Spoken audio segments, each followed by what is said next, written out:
Mr Muddle by Roger Hargreaves. Poor Mr Muddle just couldn't get anything right. Everything he did, everything he tried, everything he said was muddled. Totally, utterly, completely, absolutely muddled. Imagine, for instance, something as simple as hammering a nail into a wall. Now what could get muddled with hammering a nail into a wall? Mr Muddle could get it muddled, and frequently did. Imagine, for instance, something as simple as putting on your coat. Now what could get muddled with putting on your coat? Well, see for yourself. Only Mr Muddle would put on his coat like that.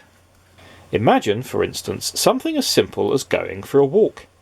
Now what could get muddled about going for a walk? Well, when your legs start walking one way and you start walking the other, that's a very muddly sort of a walk. Poor Mr Muddle, walking one way and going another. Now, you'd probably like to know where Mr Muddle lives. In a house by the sea near a place called Seatown. Mr Muddle's house was supposed to be in the country, but Mr Muddle, who built the house himself, had got the place muddled up, of course. And you can tell that Mr Muddle had built the house himself, can't you? This story starts one afternoon when Mr Muddle was having his breakfast. Yes, we know you don't have breakfast in the afternoon, but you do if you get your meal times muddled up. Mr Muddle was having bread and butter and jam and a cup of tea with milk and sugar.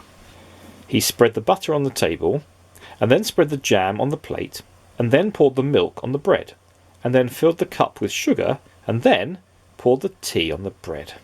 What a terribly muddly mixed up breakfast! That afternoon, after breakfast, he went for a walk down the beach near his house in order to work up an appetite for supper. He met an old fisherman called George, whom he knew quite well. "Good afternoon, Mr Muddle," said George. "Good evening," replied Mr Muddle. George smiled. "How would you like to come fishing with me?" he asked. "Oh, no, please," replied Mr Muddle eagerly.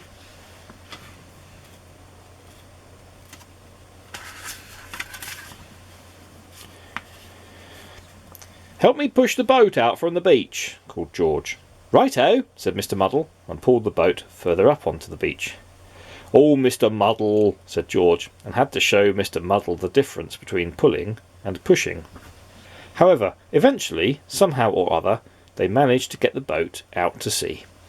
"Now let's fish," said George, dropping a fishing line over the side of the boat.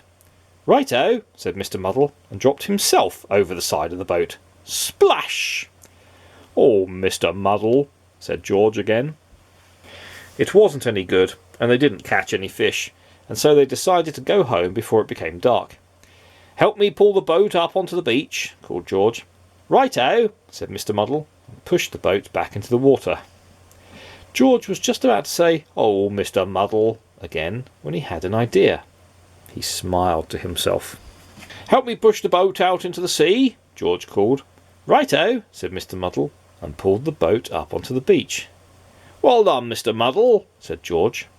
Mr Muddle smiled a smile and went home. George smiled a smile and went to tell everybody.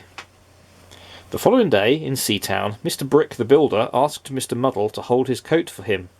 "Righto," said Mr Muddle, and held his ladder for him, which is what Mr Brick really wanted. "Well done, Mr Muddle," smiled Mr Brick, who'd been talking to George. Mr Muddle was very pleased. Then Mrs Scrub at the laundry asked Mr Muddle to pass her the soap. "Righto," said Mr Muddle, and passed her a clothes peg, which is what Mrs Scrub really wanted. "Well done, Mr Muddle," smiled Mrs Scrub, who'd also been talking to George. Mr Muddle was extremely pleased. And then Mr Black the coalman asked Mr Muddle to lift a sack of coal down from his lorry. "Righto," said Mr Muddle, and lifted a sack of coal up onto the lorry, which is what Mr Black really had wanted all along. "Well done, Mr Muddle," smiled Mr Black. George talked to everybody. Mr Muddle was delighted. In fact, Mr Muddle was so delighted he decided to go home and cook himself a large meal to celebrate. Roast turkey and peas and potatoes and gravy.